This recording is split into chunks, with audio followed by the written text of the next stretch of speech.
Good afternoon or good morning, wherever you may be in the United States. I suspect many or most of you are in Arizona, but we do expect and hope and welcome people from throughout the country and beyond, actually. I'm Rodney Hero. I'm the director of the Center for Latinos in American Politics Research. And I'm joined by, of course, our speaker, who I will introduce momentarily, as well as Associate Director of the Center, Francisco Pedraza, and our center coordinator, Xenia Weatherall.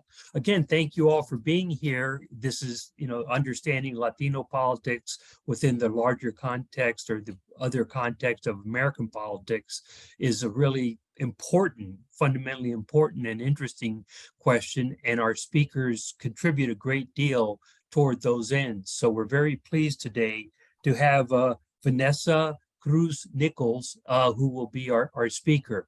Let me just tell you a little bit about her, and then I will get out of the way so that she can tell you about her research and research agenda and so on. She's an assistant professor in the Department of Political Science at Indiana University, as I know the PowerPoint is showing you, but I just wanted to mention that in any case. She's also affiliated with the Latino Studies program, as well as the Center for Research on Race and Ethnicity in Society at Indiana University. Her research is situated kind of at a crossroads of various important questions in American politics, including political participation, public opinion, public health, immigration, and race and ethnicity.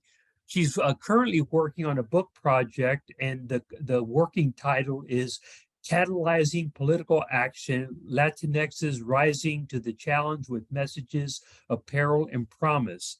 And what she does, as she will be describing, is she examines this so-called threat hypothesis as it is applied to the messaging and the ways of encouraging political participation among Latinxs and other populations.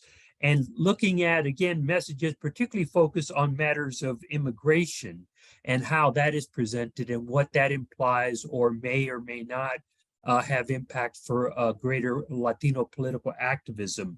Her work has appeared in journals such as Political Behavior, PS, that is Political Science and Politics, Journal of Health Politics, Policy and Law, Public Administration Review, and I'm sure there's a lot more to come that we all will look forward to.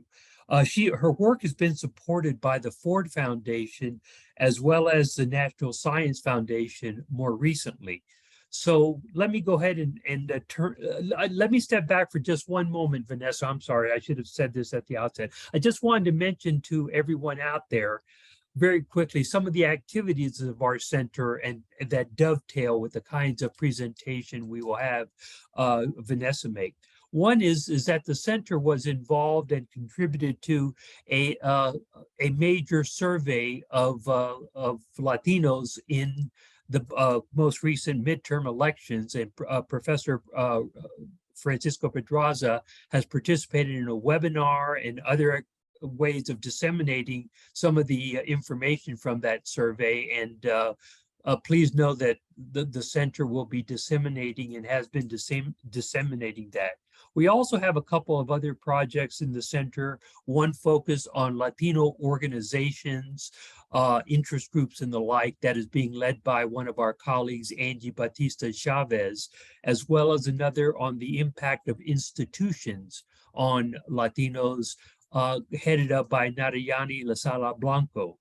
And third, I would mention just very quickly that on January 20th of 2023, the center will host a meeting of PREAC, which is the Politics of Race, Immigration, Ethnicity Consortium, which is a one-day meeting of different scholars, young scholars in particular, making presentations about their emerging and evolving research. So please look for that information, and it's available to all of you, and we can provide more information about that, and we'll be happy to do so. So again, sorry for that interjecting there, Vanessa. So in light of the idea of presenting a lot of interesting and important research, let me turn it over to Professor Cruz Nichols for her presentation. Thank you, Vanessa. Thank you so much. I really appreciate the introduction, Rodney. It's so good to see you again and to see so many other familiar faces and new names on this webinar. I hope that you all find it insightful, and I'm really excited for your feedback at this stage in the book project and additional data that I'm collecting. Happy to foreshadow some of the qualitative interviews and insights that has already shed on this project. That portion is not included in the presentation today, just for purposes of time. But yeah, your feedback is really helpful, and I'm excited to kind of see what direction we go with in the Q&A. And so again, the title of this presentation is Sounding the Alarms, Using Peril and Promise to Stir Political Activism Among Latinos. And so I wanted to give you a quick overview. We're going to look at the previous literature and its current state on threat hypothesis and what implications we might want to draw from outside work, including work in the appraisal literature and psychology, to better appreciate the role of fear and hope strategies. So there's a lot of emotions in this presentation, as there are in politics. We're also going to discuss the survey experiments that I rely on. I'll focus primarily on those 2 survey experiments, but I do have analyses from secondary data sets like the American National Election Studies in the book project, as well as I rely on the CNPS 2020. And then, as I said, the interviews that have been undergoing in this past semester with immigrant organization leaders. So looking forward to your thoughts. So going back, right, so we're going to do the blast in the past first. In 2006, there were groundbreaking nationwide pro-immigrant protests. People were riled up by the Sensenbrenner bill, as you can see on the right-hand side, the ban on HR 4437, also known as the Sensenbrenner bill, that essentially criminalized anyone who had provided help or any aid to undocumented immigrants. And that included clergy, included hospital workers, family members, and was very stringent and seen as very draconian, and written by Sensenbrenner in the House. But you'll notice, and so like on the left-hand side, you'll see a graph of the size of protests and why this was super groundbreaking and nationwide. This is work by Cepeda Milan, Sophia Jordan Wallace, Michael Jones Correa have also taken part in these projects regarding the size of the protests and what that does to the broader political efficacy of participants that are witnessing these protests and the momentum that they gain from seeing these types of movements. And you'll notice in the picture of the protesters, people are not just saying, let's stop HR 4437. They're also pushing for something, right? They're trying to have something to look forward to, which is that of immigration reform, right? And so they mention immigration reform, they mention wanting to turn out to vote and wanting to see change happen. So it's not just about diffusing the threat. In his announcement when he ran for president in 2015, and I have yet to really analyze how heavily he leaned on this same rhetoric in his most recent announcement. But then candidate Trump was announcing his very anti-immigrant platform as he announced his campaign, and the rate at which he often used Mexican Americans and undocumented immigrants as a punching bag was just very pronounced throughout his campaign. And so people expected Latinos to turn out to vote, that there would be a Trump effect, that folks would be more pushed to naturalize to vote because the stakes were so high, to avoid seeing someone like Trump in office, who was very keen on building a wall, on deporting immigrants as much as possible. He had very negative language surrounding anchor babies, and all the works in terms of really trying to stigmatize undocumented immigrants. And so again, the purpose here of these headlines is to just remind you that people expected this huge mobilization among Latinos in response to that type of rhetoric. Because there were ghosts and things in the past to rely on to be like, well, this was the textbook way to mobilize people in the past, including that 2006 mobilization effort that then was helpful for Obama in 2008 in terms of leading turnout and creating an infrastructure of mobilization for the Latino community. But then there are even older ghosts of this sort of awakening of the Latino sleeping giant in the 1990s in California. But we'll get into that in a minute. So the expected turnout, there were actually persistent gaps in 2016. Latinos did not turn out at the rates that people expected, especially among eligible Latino voters, right? So it still wasn't breaking that 50% mark, and it was very much similar to what it had been in the past. And so people were shocked to see that Trump effect did not generate the mobilization efforts that people expected to see. And you'll see that the higher points were really in 2008, and the turnout was actually slightly lower in 2016 among eligible Latino voters, and that's in that pink line. So what I argue is that threat is a necessary but perhaps an insufficient condition. And so the main purpose of the headlines after the letdown in 2016, they reiterated that the emphasis on a Trump effect actually created a very complacent mobilizing strategy among Democrats. They neglected engagement work. So when villainizing a threat or a villain in any scenario, whether it be a policy or a specific candidate, that tends to be a very cheap and easy way to lay out the stakes, but it doesn't force a party or a candidate to turn inward to figure out what they are offering the electorate that they're trying to mobilize. What are they offering instead of just not being the lesser of the two evils? And so again, going further down into history of where we saw the sort of mobilization effect with regards to anti-immigrant rhetoric. We saw this in the 1990s in California when Governor Pete Wilson was really keen on scapegoating undocumented immigrants during a downturn of the economy in California at the time. And instead, so the type of rhetoric that was used and pushed among Republican candidates was especially surrounding California's propositions. There were three propositions that were especially problematic, but things got kicked off with Proposition 187, which made services for undocumented immigrants hard to reach, and they were no longer eligible for public benefits, including education for their US-born children. This measure did pass, but it was quickly revoked by courts. And so there was a huge mobilization effort among Latinos and allies. It was a very multiracial coalition that was protesting against Proposition 187. And so as a short-term strategy, this strategy did work for the Republicans. Governor Pete Wilson was reelected, but it later created a blue tide and a blue wave in California that in the long run did not help Republicans maintain the majority in the state of California. These changes did not happen overnight, right? And so it involved a lot of work on the side of community leaders, spearheading efforts. Like I said, there was multiracial coalition building going on, a lot of citizenship training and voter registration that turned non-voters into voters, right? So how do you tap people that are disillusioned or outside of the electoral system? How do you incorporate them into the electoral system so that they become more active participants?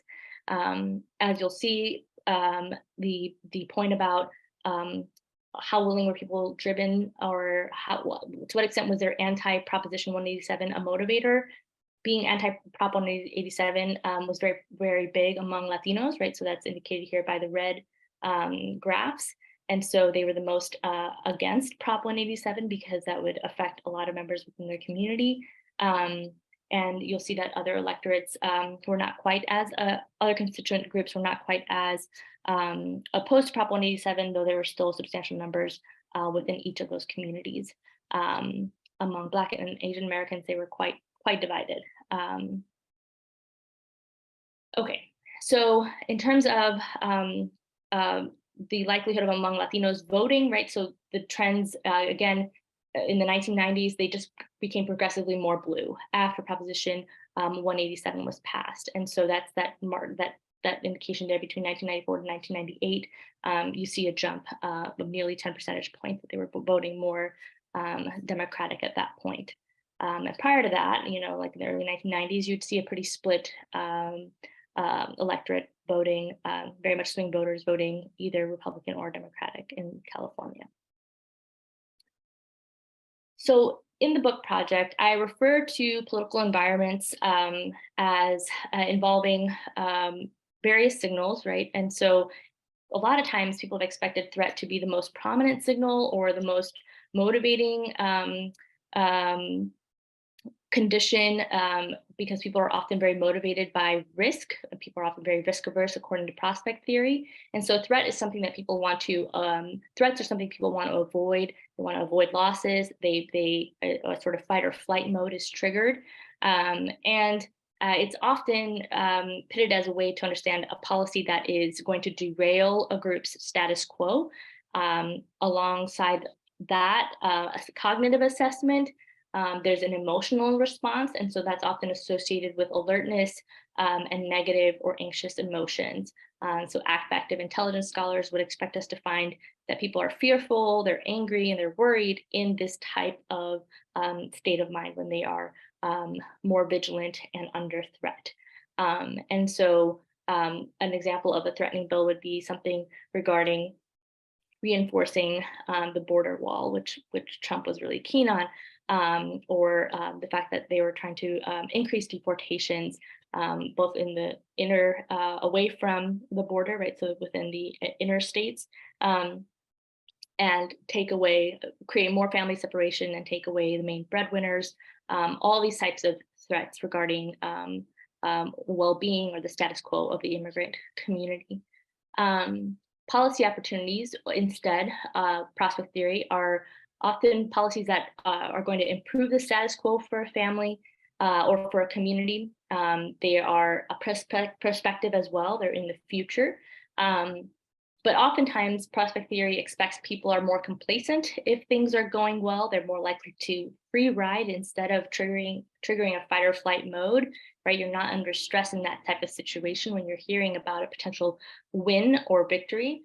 And on the emotional side of things, this is often associated with non-vigilance, habitual information processing, and positive emotions like that of hope and pride. And so an example of a policy opportunity would be something like a sanctuary city, where cities are advocating to become sanctuary cities, that it's sort of prospective, it's going to happen.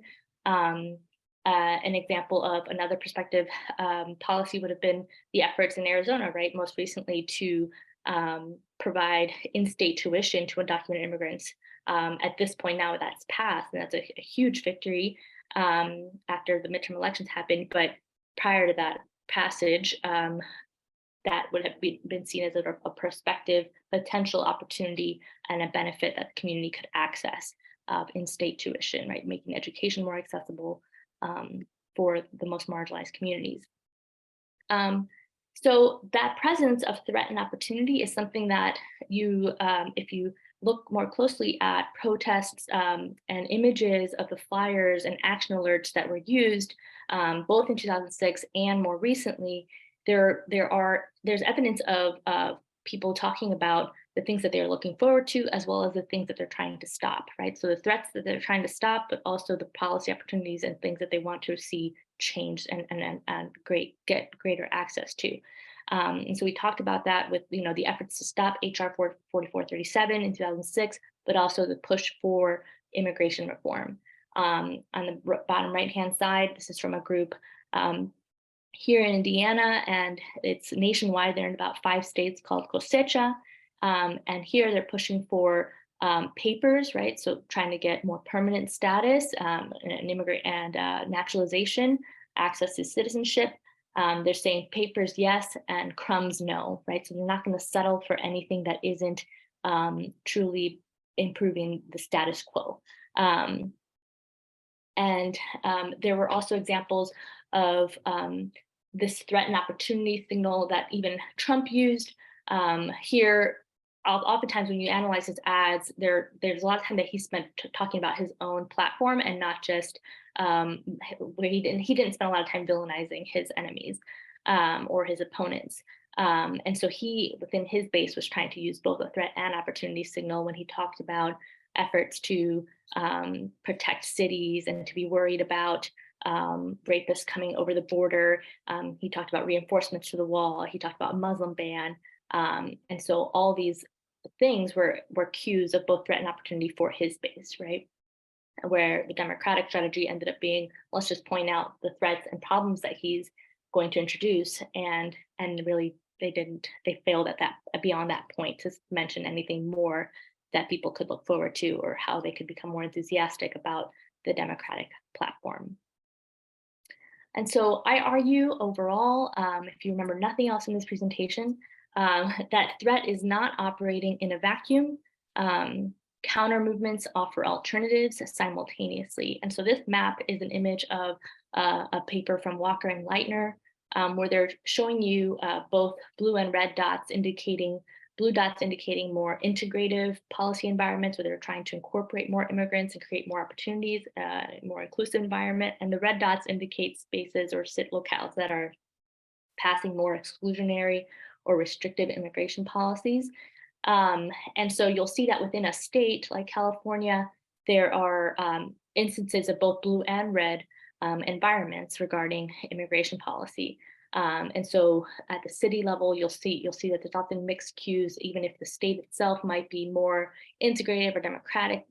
There's often evidence of more than just threat operating in people's environments. And so these political landscapes are containing mixed signals. It's not just a scenario of, is there threat or no threat when we operationalize what a community looks like. And so we have to account for this as people are thinking about their calculus about whether to vote, whether to participate in a protest, and so forth. So instead of relying on threat tactics alone, I ask, is the combination of threat and opportunity more effective in triggering political action? The use of simultaneous effects, or the need to look at this more closely, is largely based on this mixed literature, mixed evidence in the literature that looks at times where there are sporadic effects of threat. And so what we want to avoid is a super threatening environment where people are sticking their head in the sand because they are so disillusioned by the state of affairs. And so Valentino et al. And Brader find that fear is actually more mobilizing for very low cost forms of participation and not for the more higher cost forms of participation. So it's not the case that fear is universally mobilizing all the time, right? So being risk averse isn't always helpful. And there's work by Azeb and Santoro that look at the effects of feeling discriminated against or feeling fearful about being discriminated against among Arab Americans in the Michigan metro area. And so they find that there's a curvilinear effect of fear with regards to people being willing to participate in protests among Arab Americans. And so that curvilinear effect, if you go beyond this particular threshold of a perceived sense of fear, beyond the mid-level point, and in people's survey analyses, then they are more demobilized and less likely to join a protest. So there is, again, a curvilinear effect. It isn't always universally or linear in terms of its mobilization effect. And work by Vasi and Macy they pose this mobilizer dilemma, right, where they address both the efficacy problem, where they understand that as mobilizers are trying to set up action alerts, they have to play a delicate balance, right? They're trying not to make it so that people feel so powerless, right? So they're trying to address that efficacy component, but they also want people to know how urgent their action and need to stay involved is, and why it's important to stay alert. And so they want to avoid a free rider problem. And so they talk about this combined, they call it something different, but they talk about this combined threat and opportunity approach. They call it more like a coupled threat and empowerment message in their work, and talk less tangibly about policy, but more so about collective victories. Appraisal theorists and political psychologists also both suggest that positive and negative emotions boost participation, but as political scientists, I think we've focused in on that negative emotion of the equation more heavily. It's, I think, more provocative and really interesting to find that at times there are mobilizing effects of being in threatening situations, but there's a flip side to that coin, right? And so I'm trying to bring more of this neuroscience and political psychology to our understanding of communication strategies, to kind of provide more of a full picture understanding of fear appraisal, as well as the hope appraisal process that takes place. So psychologist Fredrickson talks about this broaden and build model. Essentially, I'm borrowing a lot of this in the book project to help. So the reason why we should use more of a combined threat and opportunity approach is to help people avoid this downward negativity spiral, and instead stay on the more positive psychology appraisal here. And so with the stress appraisal situation in the downward spiral, people become more narrow in their thinking, and they're, again, not as able to process a fuller picture.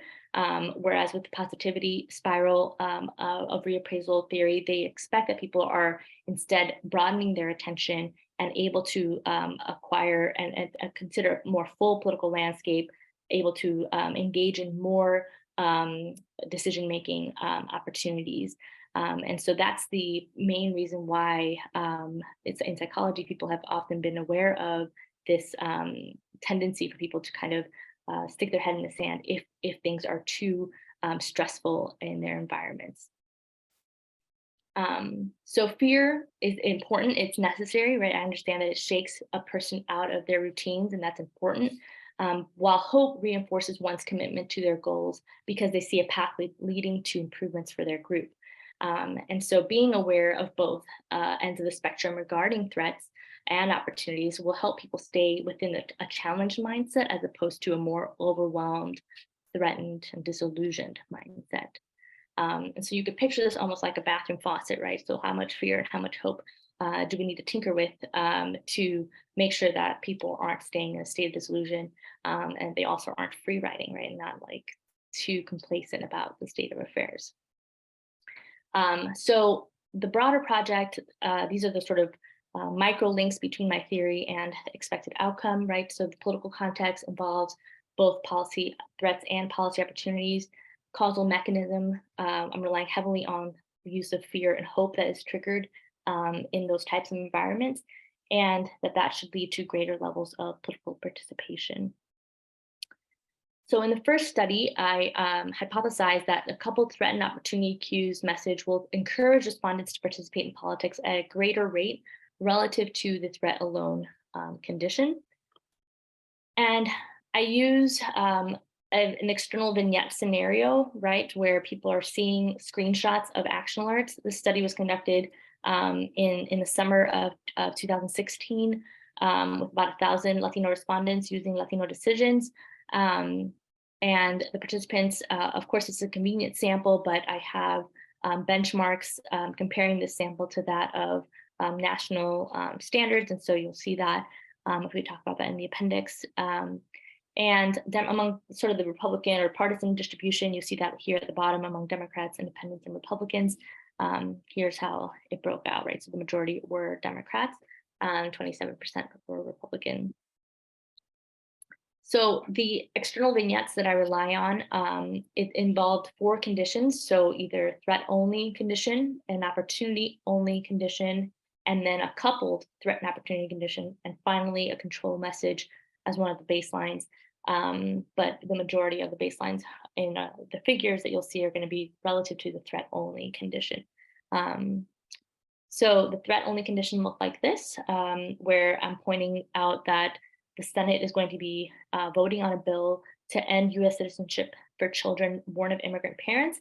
And this is at the headline that says, ending birthright citizenship, and to make sure that the visual text and the actual legible text and the visual cues are in line.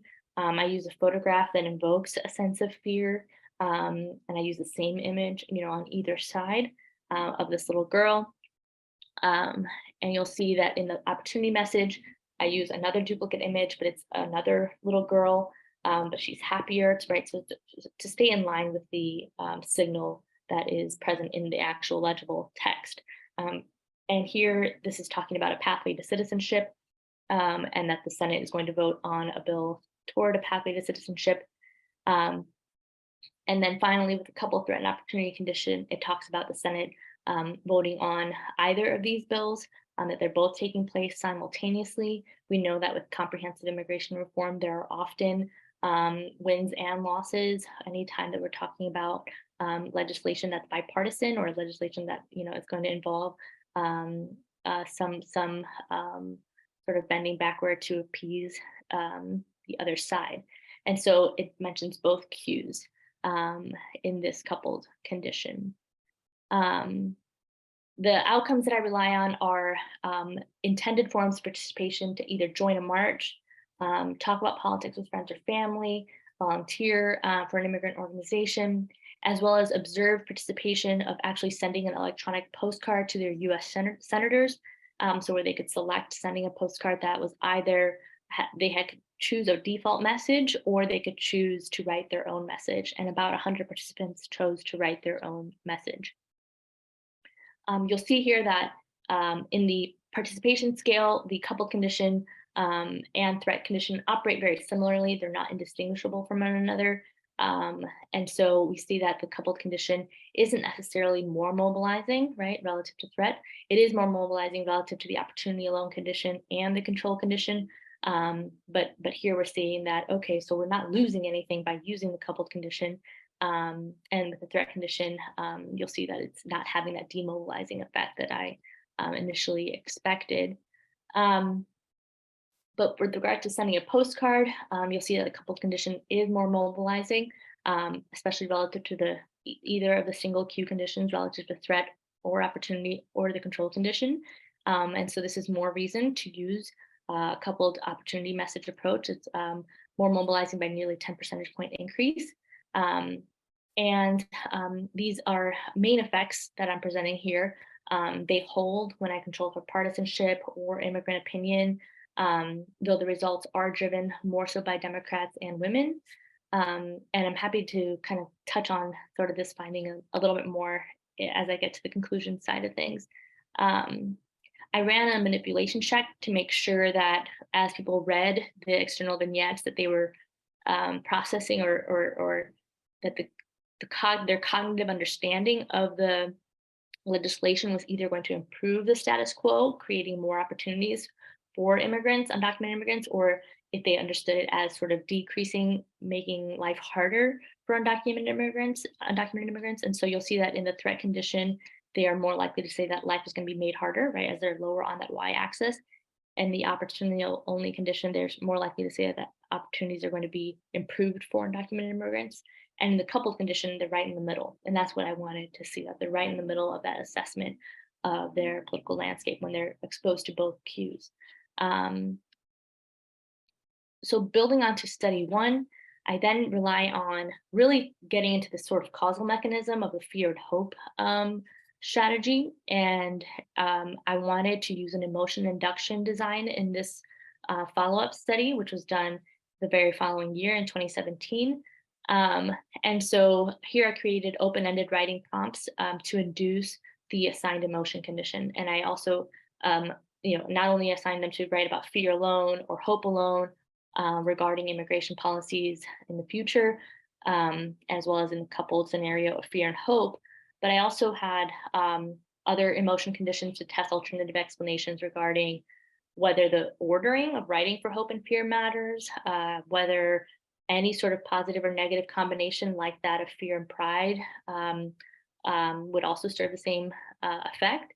And I also tested for double cues of like both positive emotions like pride and hope, whether that would be more mobilizing. So we can talk about those findings in the Q&A, but I focus mainly on the 4 findings. So the other treatment conditions are still in the analyses. I also had manipulation checks throughout this study where, involved 3 undergraduate students coding for the sentiments that were expressed in the conditions. So they were manually coding for that.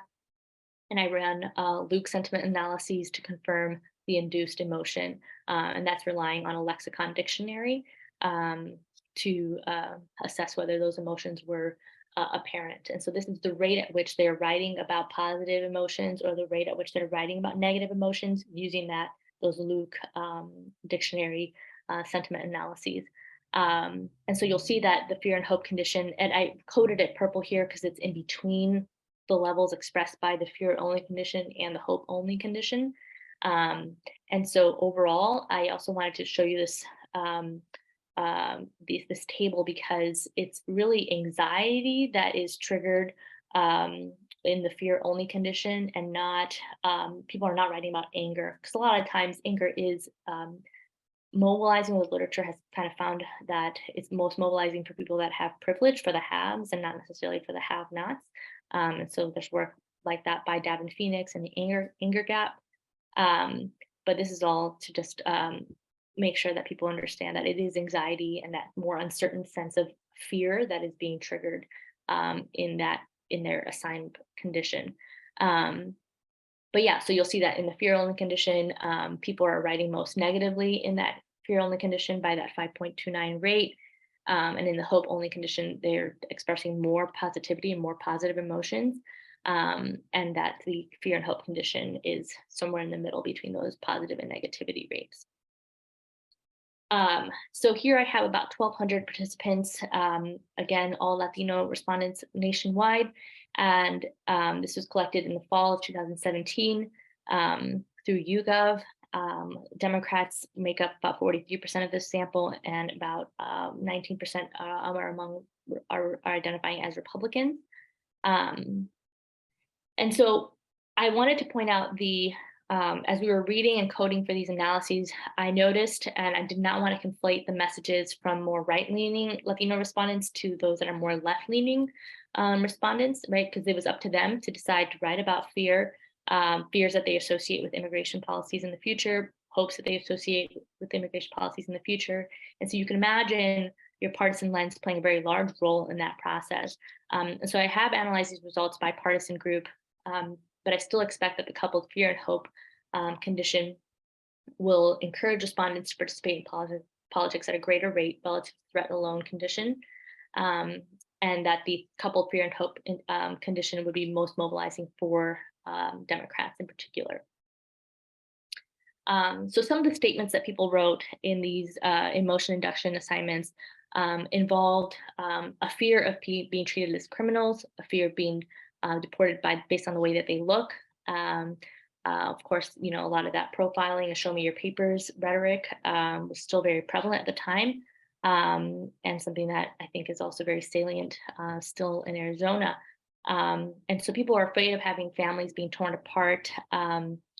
They're not afraid for themselves, but so here this participant says, I'm not afraid for myself because I am a naturalized citizen, but I am afraid for other people that are here and are being treated unfairly or even with violence because of their race or ethnicity. And so there's just a lot of fear of excessive force, a lot of fear of people being mistreated. And from the hope condition, you'll notice that it was cognitively harder to write about hope, right? These messages are shorter. And so people are writing, I don't feel very hopeful. It's a very scary time to live in. And they write, I do not feel hopeful at all. I feel that the current administration's racist undertones are exacerbating already existing prejudices. This person writes nothing because Donald Trump would never agree, right? So this was in the fall of 2017, in the first year of President Trump's administration, which is quite different from the scenario that people were in the June 2016 sample. These are two separate samples, right? The ones that were in the study 1 and study 2, they're not like a panel, right? They're not overlapping sample. And finally, here, this person writes that Americans need to understand that immigrants are not here to steal their jobs, that they are here to do the jobs that no one wants them to do. If they deport all the illegal immigrants, our crops and field work will definitely have a great negative impact. Americans won't want to go and win $10.50 an hour, and so forth. So you'll see that people, even though they're like being told, to write about hope, and we did see some positive sentimentality expressed in the Luke analyses, it is cognitively harder to do so during this time. And so here you'll see the breakout of people's willingness to either while estimating whether they were likely to participate in politics in the more informal participation measures, or if they were willing to send a postcard. It's the Democrats that are more mobilized by the fear and hope condition, especially in their willingness to participate in either joining a march, talking to friends about politics, or volunteering for an immigrant organization. The hope condition ends up having that sort of free riding negative effect that's expected in prospect theory with the hope only condition, right? And that's most demobilizing for independents. So people that are not leaning Republican or leaning Democratic. And they're less likely to send a postcard in particular, right? So a lot of what's going on here to show you visually, right? In the fear and hope condition among Democrats, again, they're the ones that are most likely to say that they're willing to participate in informal forms of participation. These findings also hold when I broaden that participation to include 4 additional items, including more, I would say, like electronic forms of participation or online political behavior, like signing a petition, doing things like joining a listserv. There were also questions about joining a boycott. And so this 7-item version of the participation scale includes more forms of participation that were not available in study 1. And so these results still hold among Democrats, that they are more likely to be mobilized by the fear and hope emotion condition relative to the fear alone condition, or any of the other single Q conditions. So in some of the next steps that I'm uncovering here, there are some gendered findings. So who responds most to the couple threat and opportunity message? I think a lot of that has to do with, in part, efficacy, but also civic duty.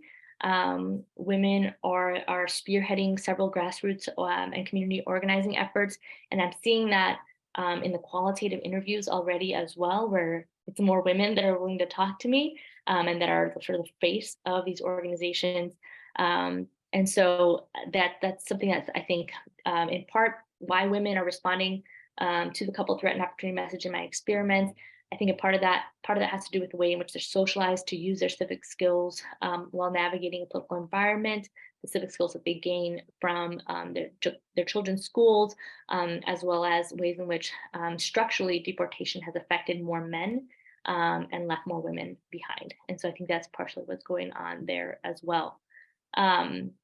And I have tested these images with images in like pilot studies of just boys, right? So like there were girls in those study vignettes in study 1, but there were no girls, right, or any female images in study 2. But I have tested study 1 with images of little boys, and I still find this gendered effect of women being more likely to be mobilized. With the immigrant organizer interviews, I have organizations from Indianapolis, Chicago, Phoenix identified, but still haven't reached out to them, but it's mainly the Midwest that I've focused on so far. And I've done early interviews with organizations in DC, Chicago, and Indianapolis. And so there's a lot. What I'm already noticing is that in these initial interviews, that there's a time and place in which these organization leaders use various messages.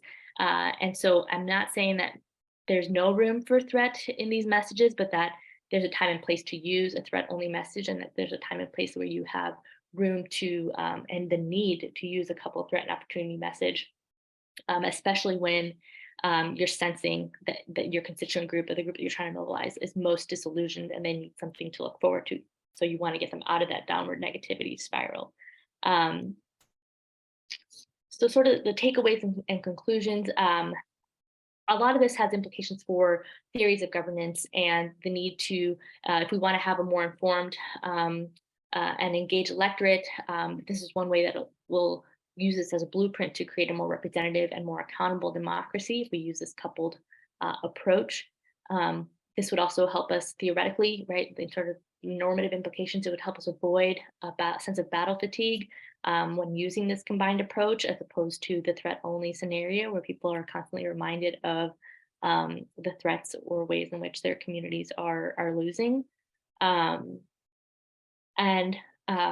Anxious Politics by Albertson and Gadarian, a huge book, highly recommended if some of y'all haven't read it.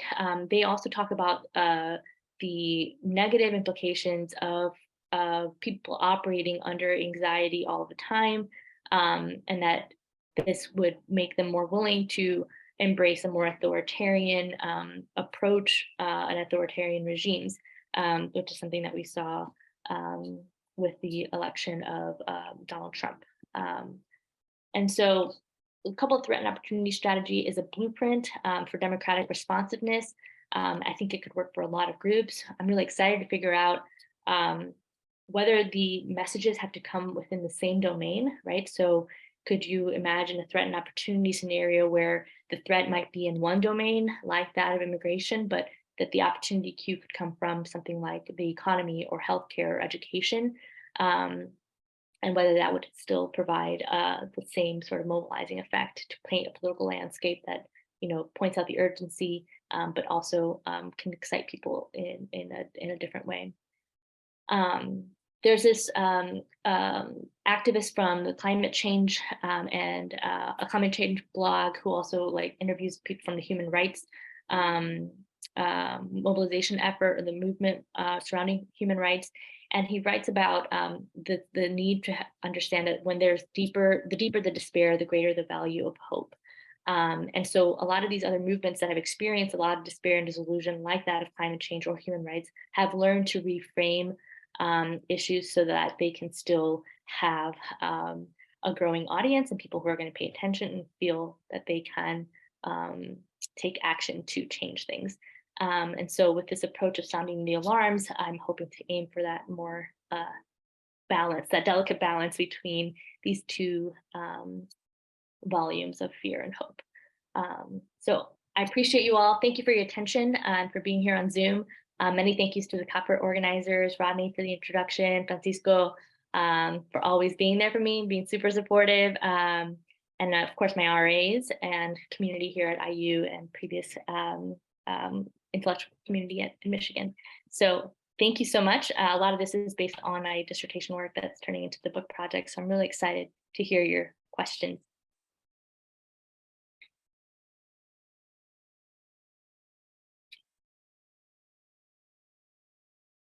If you have any questions, please put them in the Q&A.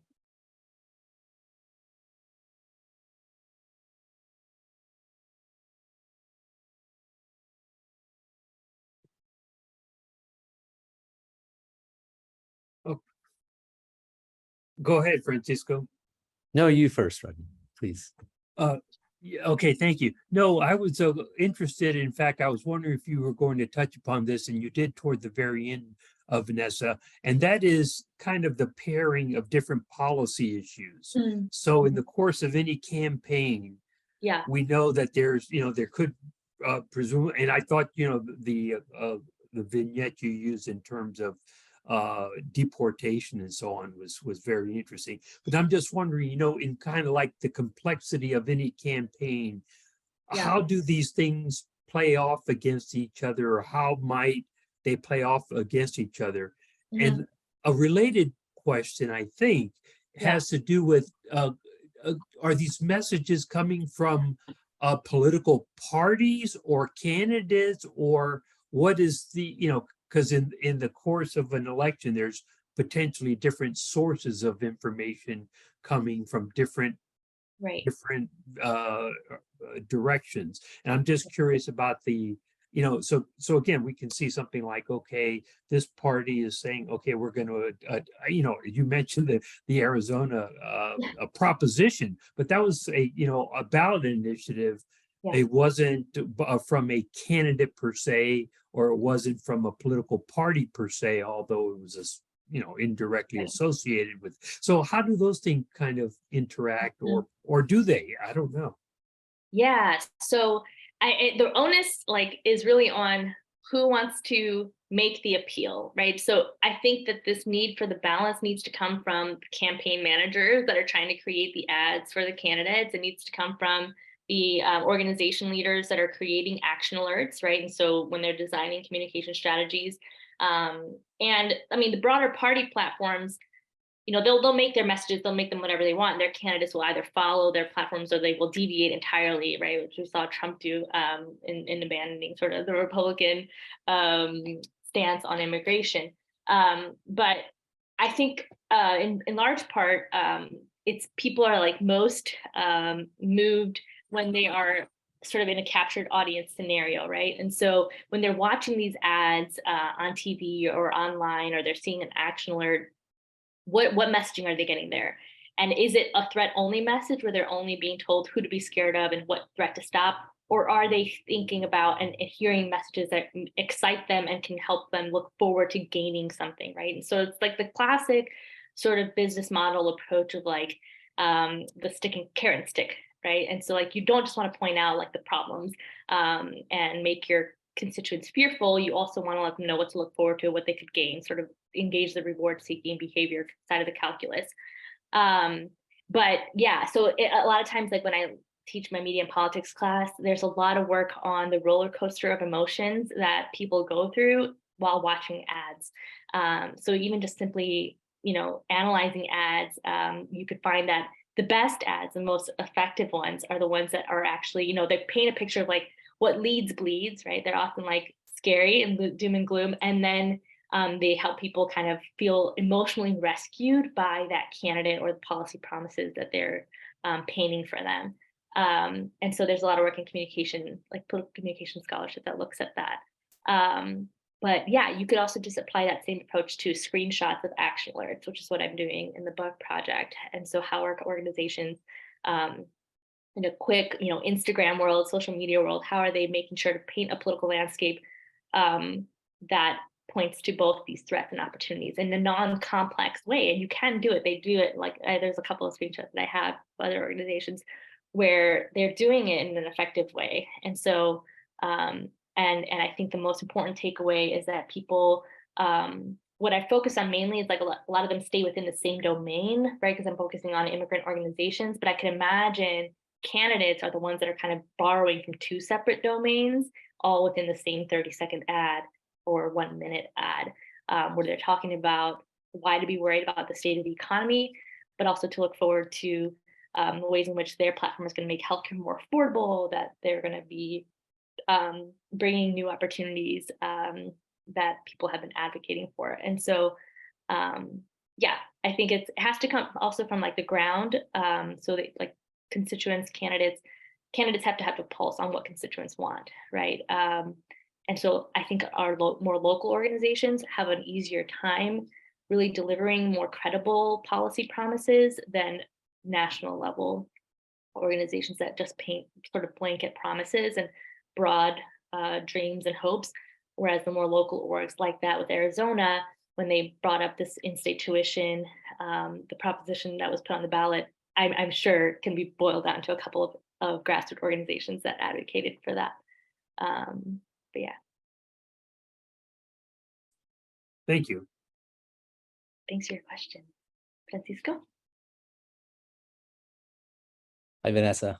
Excellent presentation. Thank you so much. I found myself sort of nodding in agreement in a lot of places and then jotting down notes as sort of you were teaching me stuff that I hadn't been thinking about. And so it was valuable. I'm going to share with you sort of two comments and then ask a question. Okay. So the two comments that I want to share is, I'm going to say what really resonated with me was you arrived at one point in your presentation to say, if you remember nothing, I want you to remember this one thing. And I thought that was really powerful because the sort of takeaway, right, was that the political landscape contains mixed signals. That's sort of the note that I jotted down. So it's not simply about threat versus non-threat. Yeah. And the comment that I want to offer to you is, in addition to that, you do sort of make a reference to time and how things change over time. I thought that was really powerful because I want to encourage you to think about, like, how is time working in this? You can think about this in terms of like, oh, you take a snapshot and like pre-Trump was very different than post-Trump. Yeah.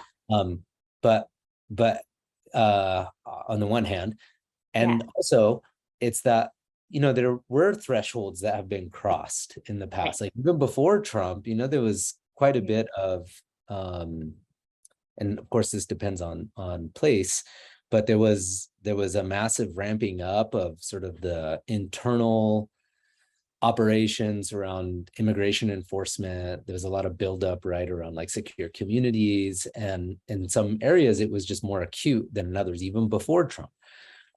Let's say now we're in a post-Trump world. Another sort of question that has me thinking as it was like, it's sort of like the bell has been rung and you can't unhear it anymore. And so when do we have a post-Trump? And I don't know when that's going to happen, but I offer that comment as a way to sort of invite you to reflect and think through how your observations and the analysis about how, like, hope was really cognitively difficult for the participants to sort of articulate and express because of this environment that they're in. I don't know how long that's going to last, but it strikes me as like an empirical question. Like, you can continue sort of replicating this to see, do we see over time that erodes, that it becomes easier to express hope as we get further from 2016 or 2020. There's that. Right. Actually, let me just fast forward to the question so I can open it up to everybody else. And I want to encourage you to do that, because I don't know how long other people will be able to be on. I want you to collect questions as much as possible. Thank you. So my specific question was about variation within Latinos. So the threat and the opportunity strikes me as varying depending on your immigration status, depending on your gender, you pointed that out, but also something that the Latino community is grappling with, right, is the ability to pass as non-Latino. And that's seeing some expression, around like popular culture debates, like, oh, what does this mean for Black Panther 2? We've got somebody who looks indigenous representing Latinos, and there's like a lively debate about that. But then in politics, you see this narrative about how like Republicans are gaining grounds and Latinos are sort of, moving away from the Democratic Party. And I'm just trying to think through what then does your analysis here in terms of like threats and opportunities and the coupling of them mean for different sort of groups inside of the Latino community? Like that a threat for one might not be seen as an especially acute threat. An opportunity for one might not be seen as particularly inviting or meaningful as another segment. That's my question. Right. So that was like that. I mean, everything that you mentioned, I'm really excited to kind of jump on and unpack a little bit more. But that was my exact thought in the second. So the second time I submitted this under review, there was that I needed to break it out by immigrant opinion and partisanship, because absolutely right. So the same sort of external vignette, that fictional vignette of like what is threatening isn't going to be processed in the same way for everyone. And so I did break out my analyses by, controlling for partisanship and immigrant opinion. That's why I sort of had that grade out in the study 1, and in study 2, especially when they're getting to write about it on their own, right? That's why I broke it out by partisanship, to sort of understand where people are coming from and how much that partisan lens, especially in a polarized environment like we were in 2017, how that would play a role. Vanessa, let me jump in really quick to say that there's another question in Q&A. I'm going to invite them to, Daniel, you're welcome to talk if you'd like, or I can just read it, whichever one you prefer. It kind of touches on your question. Yeah, feel free to read it. It's fine. Okay. So Daniela asks, how does your model of threats and opportunity explain the Latinx vote for Trump 2016 to 2020? Is your model relevant to explain the electoral behavior of this portion of Latinx voters? Thank you. So I think that the electorate is really nuanced, right? And so a separate paper that I look at is looking at sort of the role of like religious attendance and religiosity, and how Trump was able to kind of scratch off more Latino constituents because of Biden's more authoritarian response to COVID. And so I unpacked that in a separate paper. This one, was obviously intended to be like nonpartisan in the design, but in the analyses, I've had to break it out by partisan group because there are such different beliefs in the Latino electorate is not a monolith, as you know. And so, but yeah, there's a lot to sort of, expect some Latinos in the open-ended responses. Some of them, were very like sympathetic to the wall and sympathetic to wanting to maintain rule of law. And especially when they would talk about coming with papers, if they came with status, they said that in their comments, like, I came here the right way. Why are people skipping the line? And so there's a lot of that social distancing that takes place, right? And Lisa Garcia Bedoya's work has talked about this as well. And so, yeah, it's that famous line of like, what your skin folk ain't always your kinfolk, right? And so I still have to unpack this a little bit more, but yes, I agree that we can't expect like the entire community to sort of respond in the same way. So issue salience and immigration opinion are something that I control for in the analyses. Well, I want to acknowledge that we're coming onto time, but we still have some folks in the audience. If there's any other questions or comments that you'd like to share with our distinguished guests, please feel free to do so now in the Q&A. And let's give folks a chance to type anything up. Yeah. And Daniel, how do you pronounce your last name, Daniel? I'm still learning how to do it. Shugurensky is fine. Shugurensky. Call me Okay. Daniel is fine. Okay, Daniel. Thank you. Thank you for your question. Rodney, parting thoughts or questions? No, I just to say that I appreciate what Vanessa's trying to do is really a kind of a distinct set of issues, and she's in the study of Latino politics. She comes to this from a political communications perspective, which is one that personally I'm not that familiar with, but I know that it's got a lot to offer. And I think this idea of trying to blend questions of participation and messaging and so on, what seems to work across different forms of political participation, potentially across, you talked about two in particular, postcards and just voting and so on, but there are others. And I think it is an interesting question of what works for whom, under what circumstances, and where. These are all further aspects of the political context that you talked about quite a bit at the outset. No, so I would just applaud what you're doing and say keep up the good work, and I look forward to this developing, because again, I guess I think about in Arizona versus, let's say, South Texas versus Florida, et cetera, et cetera. We do have not only the mix of the different Latino populations, but the salience of certain kinds of issues, and the party context, et cetera. So there's a lot to kind of sort out and unpack, which is challenging, but because it's so challenging, it's more rather than less important to do so. So again, thank you for that. And I guess I would stop at that. Yeah, thank you again, Vanessa. Yeah, Francisco?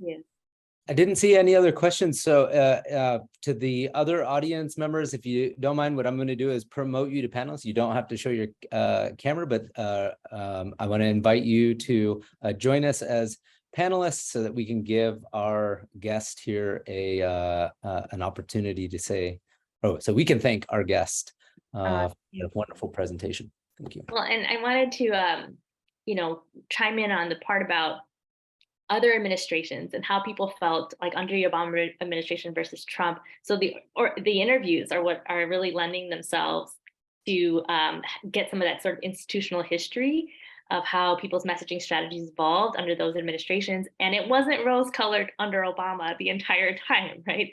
And so there's also this like I think penalty from delivering or promising things that didn't actually pan out, right? And so that's why I talk about like local organizations really being the ones who can deliver more tangible promises that are more salient and more close to the heart of the constituents that they're appealing to.